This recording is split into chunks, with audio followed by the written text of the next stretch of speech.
Adabi na sjelu i u društvu. Ibn Omer radijallahu anh navodi da je Allahu poslanik sallallahu alejhi ve sellem rekao: nemoj da neko od vas podigne čovjeka s njegovog mjesta kako bi on na njega sjeo, nego se razmaknite i mjesta jedni drugima napravite. Hadis bilježe imami Buhari i Muslim. Ebu Hureyre radijallahu anh navodi da je Allahu poslanik sallallahu alejhi ve sellem rekao: kada neko od vas ustane s mjesta na kome je sjedio, a zatim se ubrzo vrati, najpriče je da on ponovo na njih sjedne. Hadis bilježi imam Muslim.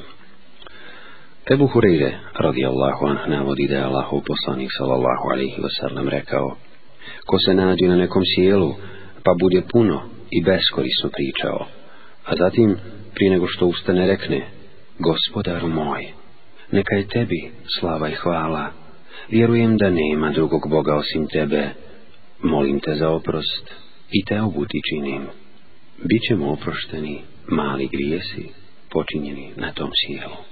Hadis bilježi imam Tirmizi.